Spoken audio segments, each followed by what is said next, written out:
The big thing that I kind of mentioned earlier is, our past and other people's opinions don't define our future. So whatever it is that you went through, you can make a decision today and you can change your life. And one of the things that helped me mentally get out of that was I had to be a quitter.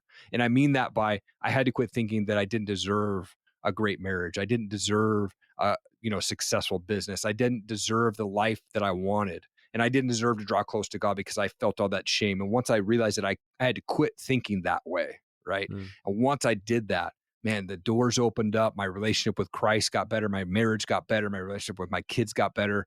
And I think we can always get better.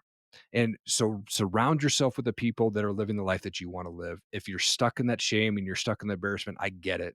I'm 41. I didn't share the story till I was 39 years old, but I'll tell you, once you get around those people, once you get your story out there, it's such a huge weight off your shoulders. And do not give up on your dreams ever. You're going to have things coming your way. It's going to, Satan's going to come and try to toss you away and, oh, don't do that. Or someone's saying this about you.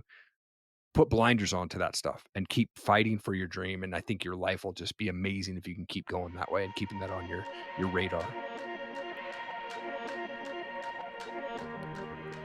Welcome everybody to Born Unstoppable. My name is Thiago and I believe you were uniquely designed to be an unstoppable force for good. Each episode, we will be bringing you incredible guests that have overcome challenges in their life so that you can learn from their experience and implement their strategies to grow in the areas that matter the most: your health, wealth, and relationships.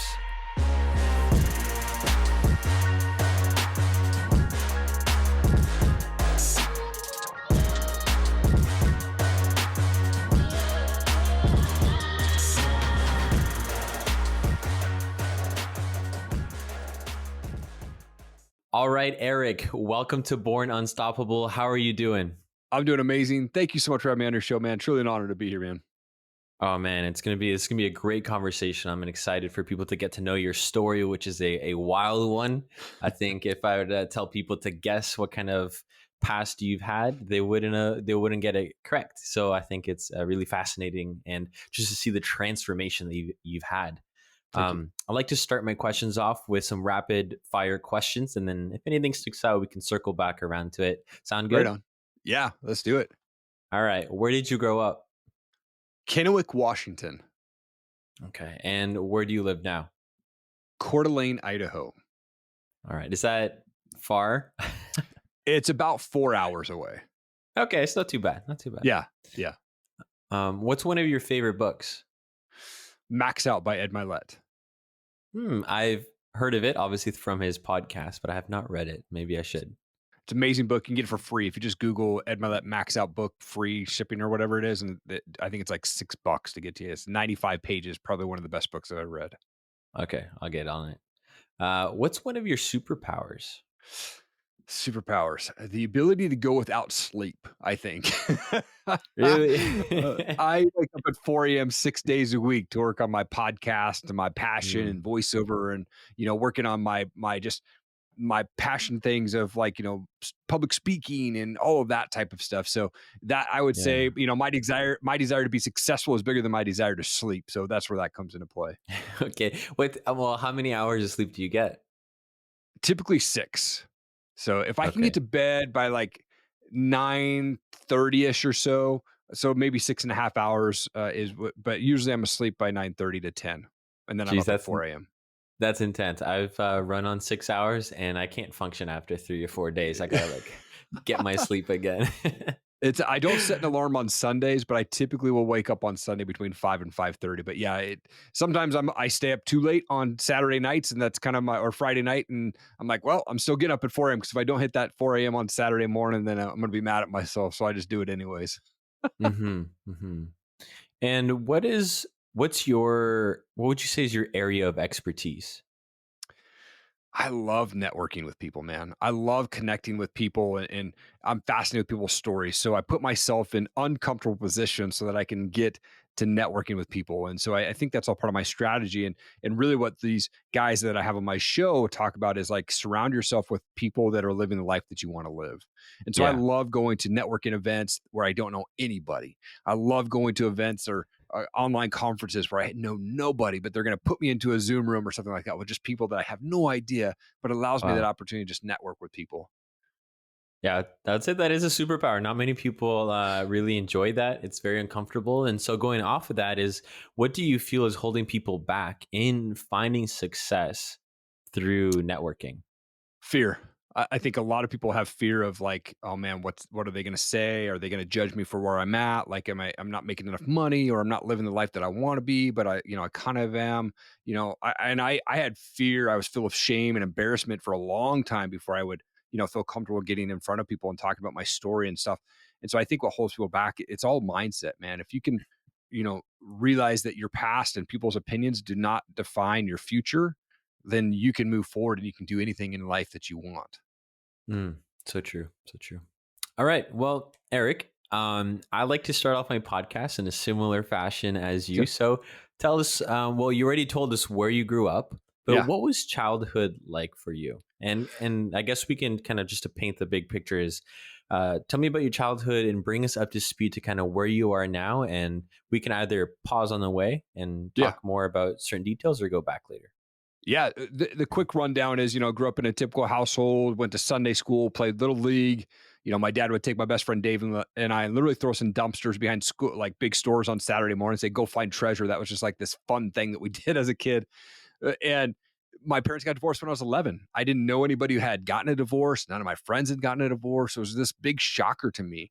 And my Mm, mom got together with a guy who was very physically abusive. So I watched him beat the snot out of her many, many times. They moved us to a small town in Stevensville, Montana, population 1,200 people. I ended up having to fight him off her one night, hit him in the head a couple times with a cast iron pan, lots of blood. I was kicked out of the house with 3 months left of my freshman year of high school. That set me on this path of basically 10 years of destruction of my life. And by the mm, time I'm 18, I'm arrested for having drug paraphernalia. I went to jail, black and white chain gang outfit on, bright orange slippers, was kicked out 2 weeks out of high school, basically moved between ages of 18 and 21. I moved 21 times, living on couches again and bouncing around and things like that, living off of wow. credit cards. And then by the time I'm 21, I'm $28,000 in debt and had to file bankruptcy. And it was just kind of this crazy destruction of doing drugs and alcohol throughout that time. And landed this job with Universal Records, which was a dream job for me. I don't know how to play anything. I just wanted to be involved in music, and ended up working for those guys for a full year during the Napster days. And I was managing a band the year before that. And so there was this 2-year span where I probably went to about 175 concerts or so and lived the rock star lifestyle without being a rock star. My 1-year anniversary, got laid off from that Universal job, and it was a bummer, man. It sent me into a depression. I was working a night at Starbucks, and this I would get off work, go get my 6-pack of beer, and go drink myself to sleep at my ghetto apartment. And one night, this girl walked in and said, "Hey, we've got this cool college age event down at our church. Would you be interested in going?" And I was like, I was depressed. I have no friends. She's really good looking. Absolutely. What time do I need to be there? Right? Like Yeah. that's what's going through my mind. And I got down there and I knew all these guys. I was like, dude, I haven't seen you in 5 years. I haven't seen you in 10 years. Just this weird connection. Like God was putting the seed in my life at that Wow. moment. And about a month later, it was Easter 2004. I was out managing a band. We played a concert. I woke up Easter morning surrounded by probably 15 guys. And I felt God in that moment waking me up and saying, dude, you're going down this path that's going to end your life very quickly if you don't make some changes. And I decided in that moment to give my life to Christ right there in my buddy's basement by myself. And I quit cold turkey, drugs, drinking, cigarettes, everything in that moment. And I called that girl up and I got her voicemail. And I said, "Hey, thanks for inviting me to that church event. Maybe I'll see you at the store sometime." A month later, we were dating. A year later, we were married. Now we've been married for almost 17 years, man. That was a very great and concise summary, and awesome outturn. I was trying to pick out exactly what we could focus on because there's so much there. Yep. Um, Maybe let's go back to what quickly. We don't have to dwell on it, but kind Yeah. of at the age of 11, Yeah. what was going through your mind when your parents got divorced? Like I said, it was a real shocker to me because I never saw my parents argue that much. I know that my dad was a drinker at the time. I would find empty bottles or half filled bottles of vodka in the garage at times, but I don't know how much of that affected the marriage. I have no idea. I don't even remember the reason why they got divorced. But to me, it was so Mhm. weird because I didn't know anyone who had gotten a divorce.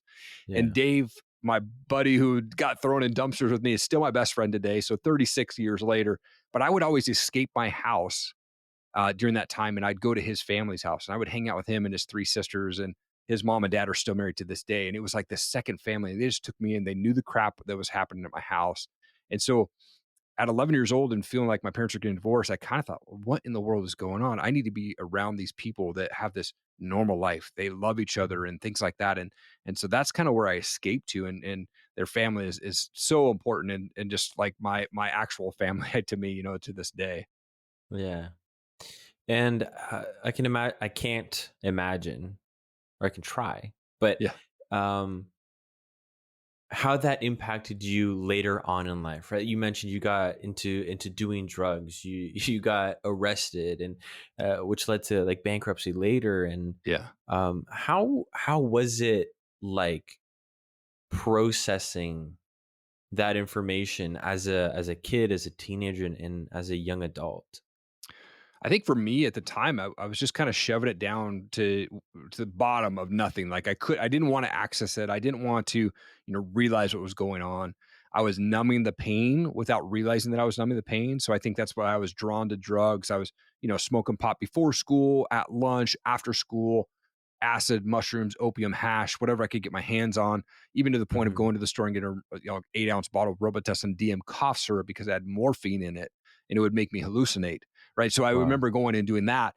And I think that's just where I numbed that pain. And I never even thought about like, how does this divorce affect me or, anything like that. But I really just thought like, well, Yeah. this is my life and this is how I'm going to live it. I wasn't thinking future at all until I was in the music business. Actually, I had this moment where I was at a concert and I was partying backstage and I saw this other girl from another record label in there. And I'm in my early 20s. She's probably in her early 30s, not old at all. But at that time, I was thinking, I don't want to be her age going to a concert 3, 4 nights a week and being away from her family. I want to have a family. And I wasn't Mm. like following Christ. I wasn't sober. I was literally drunk, but there was this one moment that I remember so specifically. And I think, God was maybe just putting a little seed into my mind there of like, hey, man, you don't need to keep going down this path. Yeah. Yeah. So I guess during that period of high school and young adult, you're kind of just going with the flow. You weren't really being self-aware, reflective. It was just kind of like, this is what happened to me. The cards that got dealt with, and Yep. the way I can deal with these emotions. What makes me feel good right now is the drugs, is the party, is the alcohol. Yeah, exactly. Exactly. Okay. And what? So when you went to prison, you got jailed at 18. You said. Yep. I was just in jail. I was in a county jail there in Dayton, Washington. It was just for 24 hours, but it was Okay. enough to scare the crap out of me. That's for sure. Well, you Yeah, would think well, I would. what was going you, through your mind at that point? so I actually had to go to court to get my sentence. I'd never been in a courtroom before. I was 145 pounds. I was by myself. The first thing out of the judge's mind or out of his mouth to me says, "Why don't you give me a reason why I shouldn't throw you in jail for 90 days?" And I was like, "Whoa!" And I just kind of froze. And he goes, "I'll give you a reason. Your mother loves you." And he goes, "What's going to stop you from leaving my courtroom and going and smoking a joint in my county again?" And I was like, "I'm not gonna." You're right. Like I didn't know what to say. Yeah. So he goes, all right, 90 days jail sentence, 89 suspended, $220 in fines. I'm a year of probation. And then he's like, well, you need to come to jail on Saturday. And I'm like, anyway, I can come to jail on Friday. And he's like, what? And I'm like, well, prom's on Saturday night. My girlfriend's already bought the dress. And he's like, well, she probably should have thought about that first. So it was like an awkward moment. So like, okay, fine, Yeah. Friday, 2 o'clock.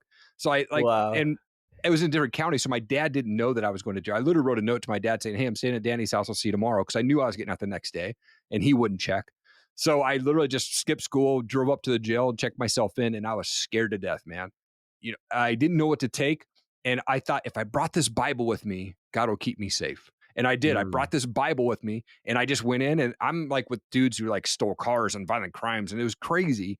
Luckily, my cell with the bunk bed, there wasn't enough guys in there where I had to share a bunk bed, right? I had my own cell. And so I think that was one. But then I just went in there and I just sat down. I just started reading the Bible. Like I thought, if I start in Genesis 1 right now and I'm just going to read, God will keep me safe this whole time. That was going through my mind. I didn't shower. I barely ate. I got out of there as quickly as I could. Wow. Wow, that must have been one crazy hotel stay. It was, dude. Totally, man. Yeah. All right. So let's is there anything we've covered kind of from childhood Yeah. to 18? Is there anything in that range that you would like to dive deep, kind of lessons you learned before we move on to a different topic? No, I mean, I don't have regrets, but I because I know that what I went through caused me to be the person that I am today. But there was so much stuff like I held on to all that junk for a long time. I'm 41 now. I didn't share my story publicly till I was 39. I was just Mm, ashamed. I was embarrassed to tell people about what my story was.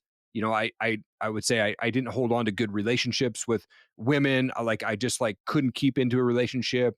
And all of that junk. And I wish that I could go back and maybe take that part back, but like there was just so much stuff that I held on to. And I think once I got married and I started like going to therapy, that's what really helped. So I'm saying like if you're going through that and you have this past, like go talk it out with somebody that is a therapist. Like I get that's kind of weird. Like I thought it was weird.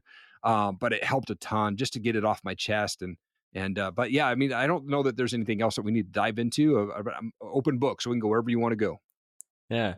Great. Yeah, I was gonna ask you, but you kind of answered it, is if there's somebody out there whose parents, got divorced Yeah, recently or a while ago, what would you recommend? So you recommended kind of going to a therapist, kind of processing your emotions that way. Is there anything yeah. else that you would throw in there? I would just find people that are living the life that you want to live. And I'll say that a few times, but in a sense of like if your family got divorced, I think the best thing that you can do is maybe find someone who is gone through that before and go take them out to coffee, find out what the emotions are that they went through. What are the expectations that they felt going through this process? And you'll probably feel that same thing, but it'll at least prepare you a little bit. And I think nowadays divorce is so common, probably more Mm, common than people staying together. But yep. so you should be able to find somebody. But I would say it's it's their issue. Don't let it be yours, right? Like I get it Right. sucks if you're the child of your parents getting divorced. It's their issue. It's not yours. It's not your fault. It's them. And don't believe a second that it's your fault. Mm. Yeah, it's powerful. Um, let's talk about your faith. Yeah.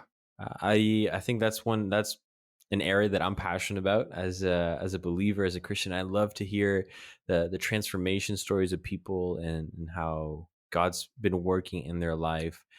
Uh, how was that process for you of going from, I don't know if you're an atheist, but basically a non-believer Yeah. to becoming a Christian? Yeah, I would say more on the non-believer side. I knew of God, but just never had a relationship that was solid with Him. And like I said, grew up in the church. But I think when I first gave my life to Christ, it was kind of scary because I had to make that phone call to my buddies, and I had to Yeah. say, guys, listen, I'm not healthy. I need to get sober. I need to get away from this environment for a while, and I need to figure out how I can get better.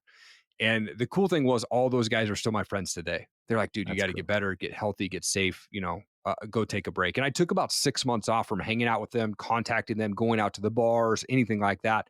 And what I did was I almost, without realizing it, I was almost interviewing guys that were in the church, essentially just finding guys that were having this successful marriage, successful walk with Christ, successful businesses.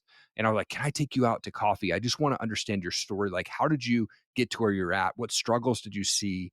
Like, how can I Mm, get on that level? And a lot of them are like, dude, you got to read books. So I started reading books like crazy. I was soaking up every book that I could find. I was reading like a book a week and I like had never read books before.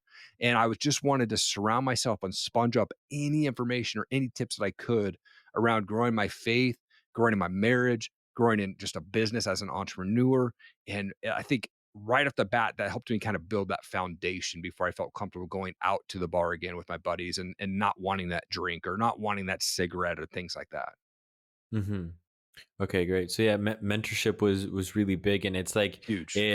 something clicked. You went from probably, I'm assuming, being somebody with not too many goals, maybe kind of more laid back, to someone Yeah. who's like proactive. Like, oh man, I gotta seek out this thing, whatever it is. I got to learn from people. I got to read those books and take control of my life, because what I've been doing in the past has not been working so far. Absolutely. Yeah. I had to find the mentors, I had to find the right environment to be around. Absolutely. Okay. And you mentioned that when you quit addictions, that was, I think, when you got saved, you just quit it cold turkey like that. Yeah. That is not the typical way that most people with addictions kind of goes through that process. Totally. So it's one of those stories where we all pray for Yeah. God to remove something from our lives. Typically doesn't happen that way, although it can. Obviously, Yeah. your testimony shows that. Um, but let's say somebody's struggling with an addiction. Mhm. One of my previous guests, he's a coach at helping men break free from the shackles of porn. Yeah. And so there's so many addictions out there, but I believe all of them have kind of a very generalized root cause of um, s- trying to null the pain. They're seeking instant gratification. Yeah. What would be your advice for somebody who's listening to this? They might be going through maybe a food addiction. Maybe they're just binging Netflix, trying to hide away from people, right? Just being a Mhm. hermit because they want to deal with what's going on in the world right now. It could be a porn addiction. Like the list is endless. Yeah. What kind of advice would you give? One, I think you need to try to get around people that are not addicted to whatever you're addicted to. Get around people that are living the life that you want to live. If that's sobriety, if that's successful in their marriage, successful in their business, successful as a believer of whatever religion that you fall under, right? Like go surround yourself around those people. One, if you can get around them, then that's hopefully going to take you away from that addiction. It'll keep you busy in that. And mentally, just being around them is going to lift you up and promote you on a daily basis as much as you can, even if that's online. Because I get a lot of people think, or a lot of people with COVID, they're not really going out right now. They are falling into that addiction. Like I'm home by myself. I can Yeah. do this, right? Just find online communities that you can be part of. Reach out to people, reach out to me on Instagram. Like I respond to every DM and every comment, right? So I think if you start reading about books on how to get sober and how to live that life and surrounding yourself with the right people, just being in their presence is going to motivate you to get away from that. And two, I think Mm. you need to have the right mindset, right? So if you really truly want to stop, like there's a lot of people who are like, yeah, I'll quit maybe, or oh, I'll quit sometime or someday, right? But if you're really, really ready to quit, it's a full mindset shift that you have to make, and then you have to take Yeah. action to get there, right? So decide and then take action, and that action is whatever it is that's going to draw you away from that addiction. Stay busy with, you know, bicycling, riding a bike, whatever. Get out of the house, get busy, and go find people who are living that sober life or away from that addiction, and it'll keep you busy and lift you up there, man. Yeah, I filled that time with activity. So there is no Yes. downtime. So you're always Yes. striving to get better at something else, or spending time with friends and family. Yes. Okay. And one of the podcasts that I listened to that you were interviewed on, they talked about, because I we haven't really had a chance to really chat personally and get to know each other, but this interviewer said that you have a very humble, you have humility, you have this Christ likeness, like this change that happened when you became saved. And I'm sure it was a process, Mhm. um, right? And I was wondering that, like, I find for me, it's so easy to waver from these attributes of humility, gentleness, peace, and so on. When like I watch sports or a movie, Yeah. especially if I watch like a Conor McGregor fight, like you still want to imitate him. Like, all Totally. all the humility goes out the window. Totally. Um, what what would be your advice for people who maybe notice some attributes, some things they say or think? Um, what would you tell them to kind of be more molded into Christ's image?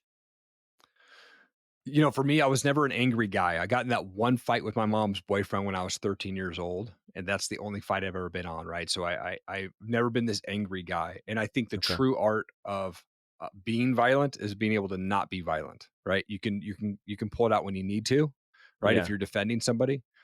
And I'm not a martial artist or anything like that, but my kids, they're in MMA, and I've watched enough fighters and I've hung around enough fighters to understand that concept is, you know. But I think to be humble, go find people that are they are struggling in life and help them out, because there's so many people that need help. And I'm not Mm, talking financially. They need someone to talk to. They need someone to hang around with. Go find that kid who's sitting at the lunch table by himself. Go find that kid that's sitting at the library by himself, right? When I first got married, my wife and I, we took 5 years just to be us. We got to know each other. We brought in baggage. We had to work through that. We both came from broken homes, so we knew what we didn't want, but we brought through the junk, right?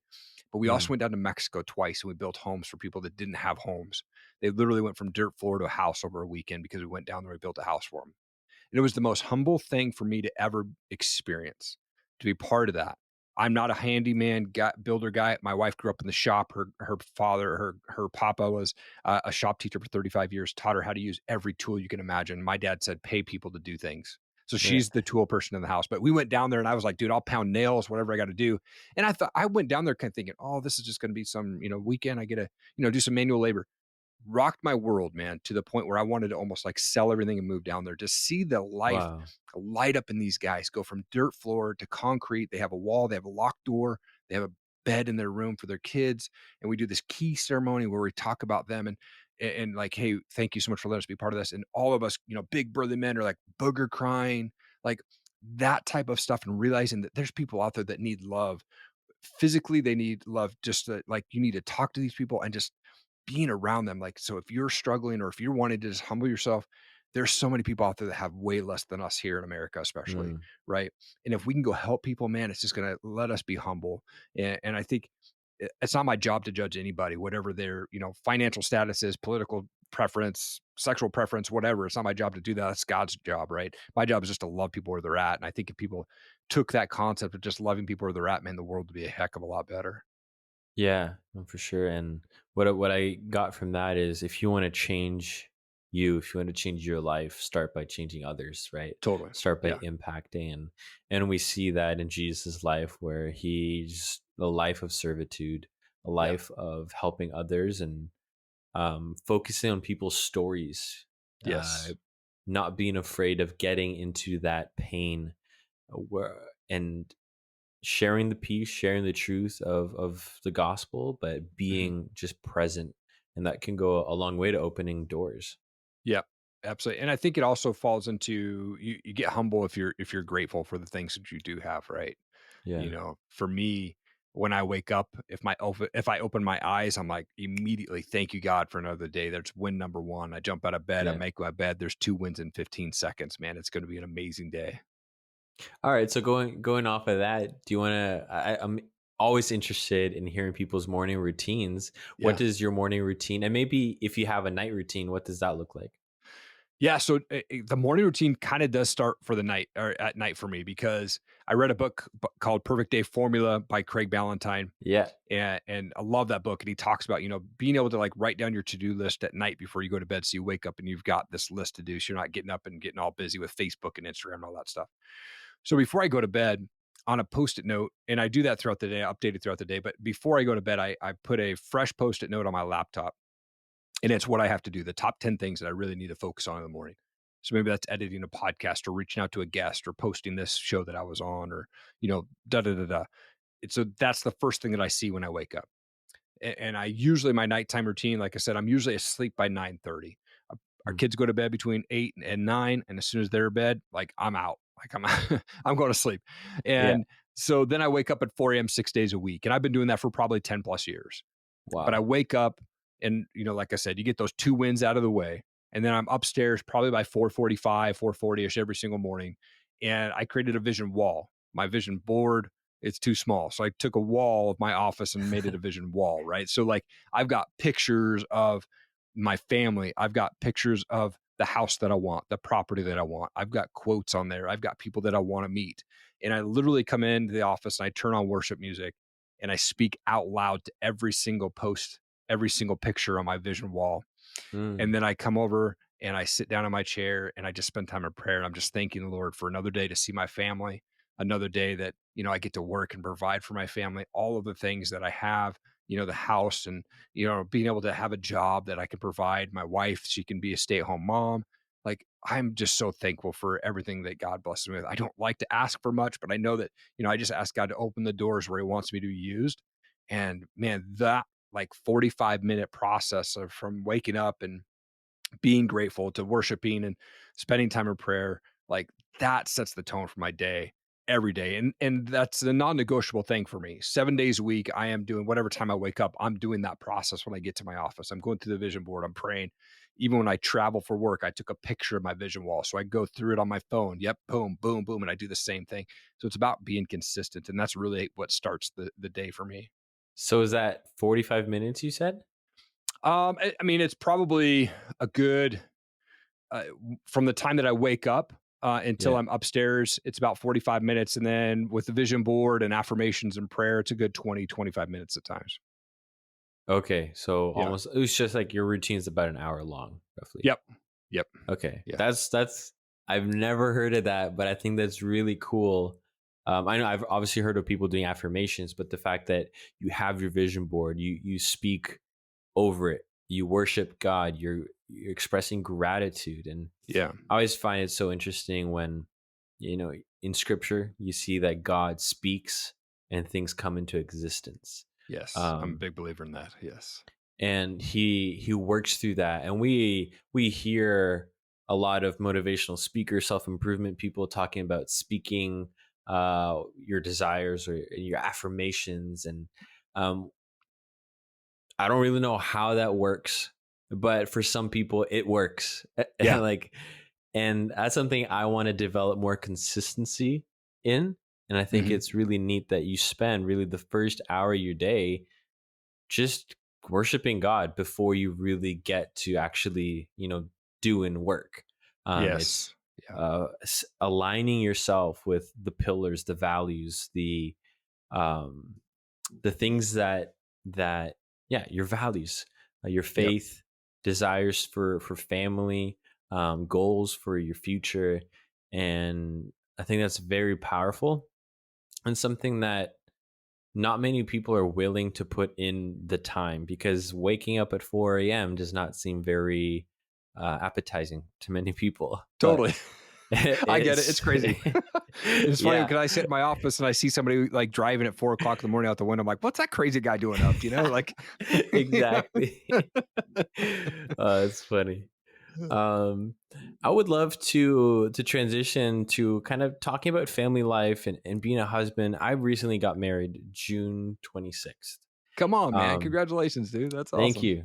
So now it's time to start bringing some more relationship, marriage advice onto the podcast. Sweet. So I'd love to hear from you, because you experienced and went through as a kid the Yeah. divorce of your parents, and one of your non-negotiables is no divorce. Like you're Right. willing to fight for your marriage, and Yeah. unfortunately, you guys have been married for 16 plus years.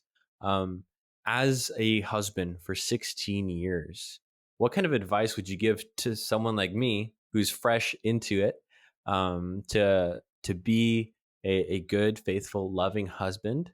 Mm. And I mean, we don't plan on having kids for a couple of years, but maybe even Yeah. kind of hinting at that in the Sure. future.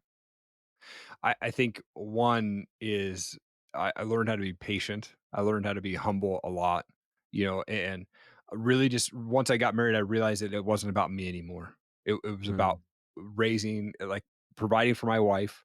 Her dream ever since before we got married was to be a full-time mom. Like she didn't want to go to work for somebody else. She wanted to be the full-time mom that worked and was involved in school and all that stuff with the kids.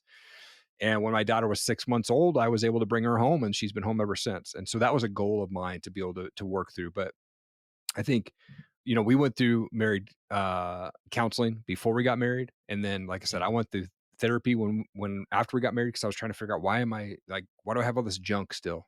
I had to deal with mm, that. And, like I said, she came from a broken family. I came from a broken family, brought all that junk in. And I came in like being pretty defensive, I think, in the early days because I was always blamed for things as a kid. And so I was like, that was like immediate action, like, oh, it wasn't me, or I didn't do that, or, it's not my fault, or, things like that. And so I had to work through that. That was some junk that I had to work through in the early days. And I think that's why we took the first 5 years to just be us. Like we went and traveled to the, Oregon coast where the Goonies, were at. And, we went out to Mexico and we would just do really cool camping trips and we loved it. And it was a time for us to just grow, to get to know each other. And, I think as the years go on, not every year is going to be an awesome year. Not every month is going to be an awesome month, right? There's going to be ups and downs throughout the years. And we've certainly had those ups and downs where we felt closer, certain years than over other years. Yeah. But we keep at it. Like our end goal is to leave the better legacy for our kids than we both had. It's like the generation of great people kind of skipped because our grandparents were amazing, amazing people. And then our parents, total mess, married 4 or 5 times each, like just all over the place. And my grandma's the only one out of both of our grandparents that are still alive. She's 87. She's such a wonderful woman. And she raised me. Basically, my parents would drop me off at her house. And every single day, she gets up and she reads her Bible and she reads by name out loud, prays over every child, grandchild, great grandchild, and great great grandchild she has. And the number's like 70 people at this point. Like it's Yeah. crazy. I'm the second oldest of 19 first cousins just on my dad's side. So it's a pretty big Wow. family that we come from. But I think, for me, I had to get humble and I had to say, you know what? It's not about me anymore. I want to serve my wife whatever way I can.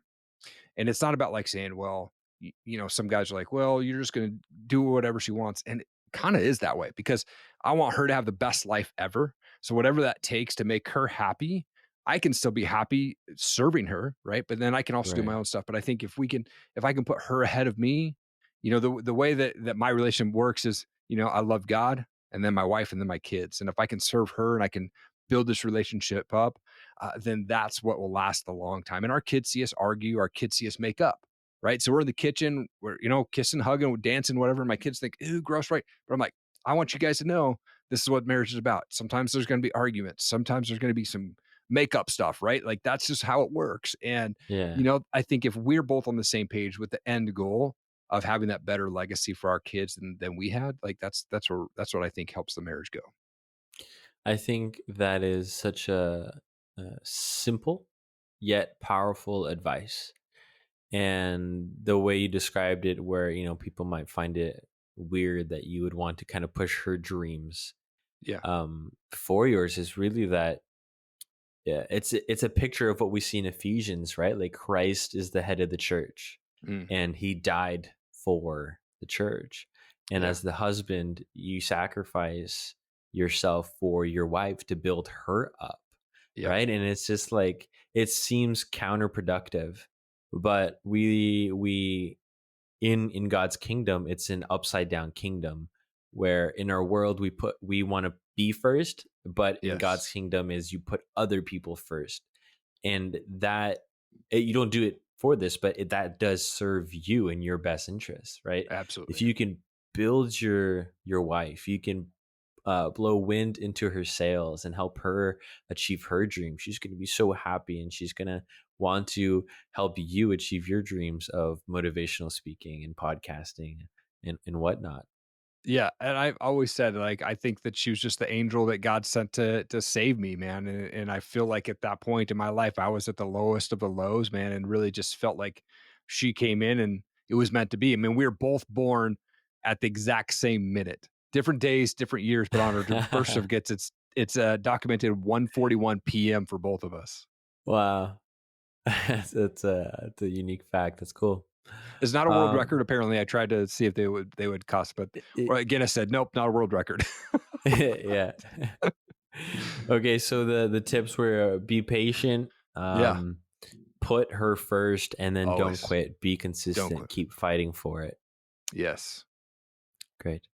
Uh, one thing that I like to ask pretty much every guest, because I think so many people, everybody struggles with this, Mhm. is overcoming failures. Now, you've mentioned a couple of your failures along the way, and I Mhm. think so many people get down on themselves when they come up to something and they fail. They fall flat. Yeah. Maybe they don't get into the school they want. They don't get that job. They try something, mess up. Like, what's your advice for overcoming failure?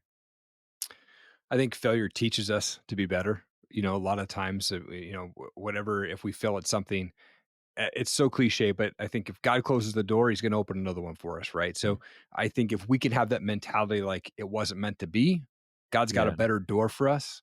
then we can always realize that failure is just there to get us through. One of the things that I have on my wall is the purpose of pain is to move us into action. It is not to make us suffer.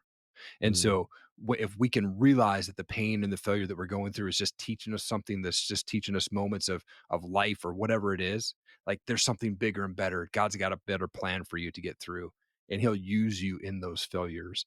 And I think if we can mentally accept that, and we can go, all right, you know what, that kind of sucked there for a minute, but I can get through it. A yeah. lot of people say, well, I had a bad day. Well, did you ever have a bad day, or did you have a bad 15 minutes? Like, get through that and then move on and realize that God's got a better plan for you. Yeah. Reframing, changing your perspective, focusing on the Yes. brighter side. Yeah. Okay. Now, I know that you're a busy guy. Yeah, you Yeah. work, you have family, you host several different podcasts. Do you use any tools, apps, or strategies to make sure that you utilize your time you have to its max potential? I'm a big fan of Asana. If people aren't familiar with that, it's kind of I guess a board, digital board. So I keep track of my guests that are coming up on my show, what shows I need to edit, what voiceover work I have to do, what brand videos I got to do, what speaking engagements I have coming up, things like that. And I just move them throughout this, Hmm. upcoming, done, completed, stuff like that. That's a big app. I use that on the daily basis multiple times to kind of keep track of, what I have coming up. I use Calendly a lot. Keep track of my calendar, make sure I'm not Yeah. double booking, which unfortunately I've done that just a couple times, but and then the one thing that I use a lot of times is the Bible app. And that's like, I have it in my hand. I don't need to like go jump on a like yes, I have a physical Bible right here in front of me, but I have the digital version of the Bible in my hand. And so I always have that with me. And what's been really cool is my daughter's 11, and her and we started reading Psalms together a while back. We're on like Psalm 75, and every night before we go to bed, I read a Psalms with her. And if I Cool. don't read that night, she goes, Dad, you forgot to read. You forgot to read. And it's just been this cool thing that her and I have been able to do together since we've been reading the Bible, but that is the first time that we've really been deep diving into, an actual book of the Bible. Hmm. Cool. Yeah. Thanks for sharing that. For the same function of Asana, I use Notion. I'm not sure if you've heard Okay. of it. Uh-uh. A similar to the Kanban board where you can just drag a project over to like completed. And Yep. I use that. Notion is like I have my database there and for school, for life in general. Like it's so customizable, Totally. similar function. I use Calendly Bible app, and I'm not sure if you've heard of an app called Dwell. Have you heard of that? No, I haven't heard it dwell. You should check it out. I Okay. actually made a YouTube video about it. So, Nice. I'll check it but out. it's such a nice app. I subscribed to it for the year. It's like $25 for a year, Okay. and it reads scripture out to you. There's like nice music in the background. They have like 20 different uh, actors in different Okay. languages and accents. And this isn't sponsored. I just really like it. They Yeah. have different playlists. So, like, if you're feeling anxious, if you're feeling stressed, it literally has a whole bunch of verses that deal with that emotion. So, I love it. Like, Oh, if wow. I ever need to remind myself about my identity in Christ, I'll Yeah. find that playlist and just kind of meditate on that in the Come background. on. So I just felt like sharing that because I think it's such a nice app that not many people Yeah. know about because it's new. Yeah. Um, but I can send you the link to that later. Yeah. That'd be awesome, man. That sounds awesome.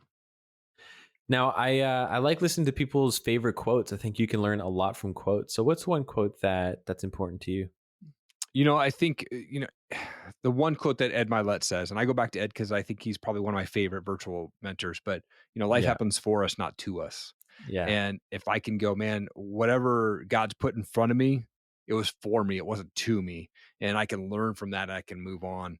And I think that's the one quote that really sticks out to me that I kind of live by. I actually engraved it in wood, and I have it on my desk over here. But yeah, it's a big major quote for my life. cool. Yeah, he does say that often, and it is a very good quote, and very true. Yeah. Um, Now, the name of this podcast is called Born Unstoppable, and I always like hearing what a people's definition of unstoppable is through these three traits. So, what are three traits of someone who is unstoppable? Never quit. I think, and be that fighter, fight for what you're passionate about, fight for your dreams, fight for your family, fight for your business, like fight for those things that are important to you. And so I think fighting, never quitting, and being consistent with it will help you get closer to your goal and help you to have just a successful life. And I'm not talking successful in finances, but successful in marriage and business and relationships and, networking and things like that. So if you can always stay consistent with people that you've ran into or you've networked with, it'll just continue to grow those relationships over the Mm, years. powerful, powerful. If you could, if I had a time machine and I told you to hop in it and it would take you back to when you were 20 years old and you could talk to your 20-year-old self, what advice would you give yourself? I was 20 years old. I moved to Seattle on $100 in my pocket. And Mm, I would say, at that time, which is interesting, I was dating a girl that I had dated for a year and a half, and she was a Christian. I was not when we started dating. I gave my life to Christ at that moment. But I didn't do it for her. I did it for myself I didn't do it for God. I did it for her, right? To say, okay. oh, look at it. I gave my life to Christ. I even got baptized, right? Like I was at that point where I was like, I'm gonna do this because I want to draw close to her. And I would, if I could go back to my 20-year-old self at that time and go, man, you need to realize that what you're doing is so close to actually becoming like so close to God. Do this for yourself, not for somebody else. Don't, Mm, your relationship with Christ is between you and him. Don't pull somebody in the middle and just do it for them. You need to do it for yourself. yeah, that's so true. We're getting close to wrapping up here. I think we've covered a lot. We've covered a lot of kind of, I believe, the major topics in your life and kind of the also the topics that this podcast is, relates to. Yeah. And if you could have this, you have the floor to share anything that's on your heart. Maybe there's a question that I didn't ask. This is your moment to tap into the Ed Milet of yourself. Yeah. What other advice would you kind of want to leave the listeners with?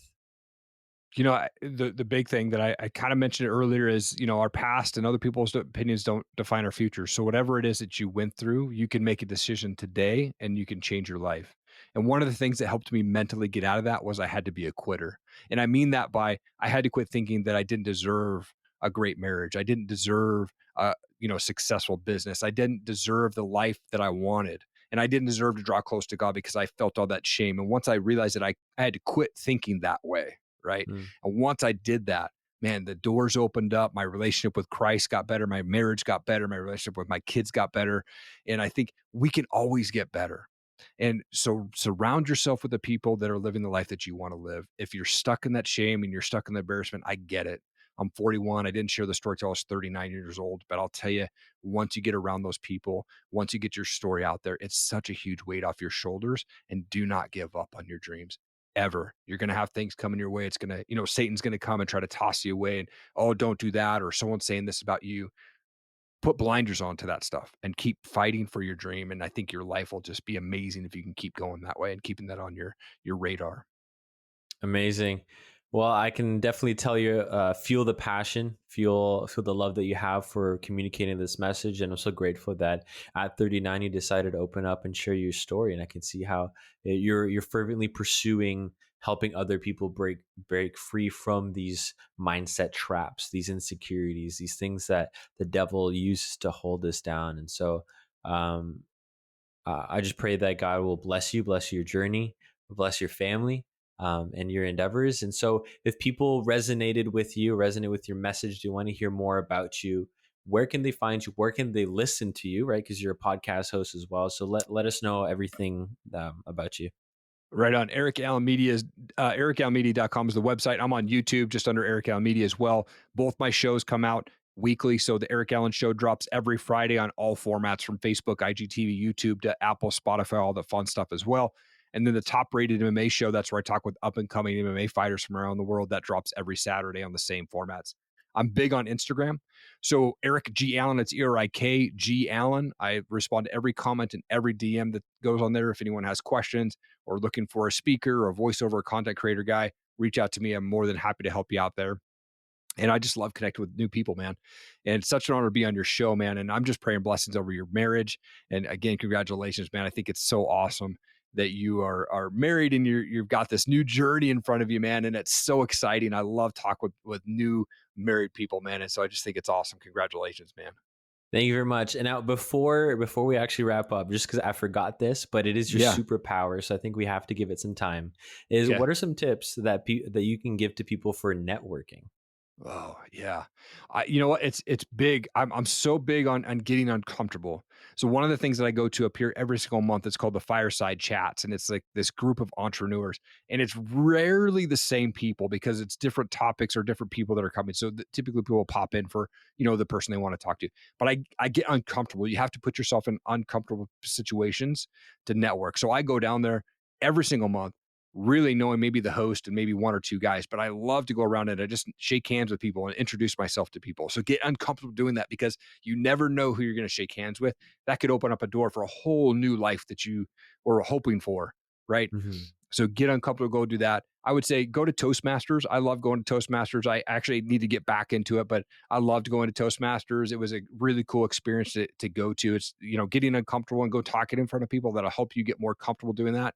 And I think just putting yourself out there, don't be so quiet and stay back, right? Like get out there and introduce yourself to people just because any person that you will meet, they all have stories, some Yeah. good, some bad, some better than others, right? But some of those people might just need that blessing from you to say hi.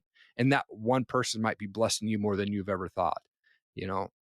And just a quick story is a buddy of mine. He helped a guy fix his car 4 years ago when he was driving down the road. He said, "Hey man, let me tow your car back." That my buddy, very humble guy. He's a miner. Fixes this guy's truck. He's an older guy.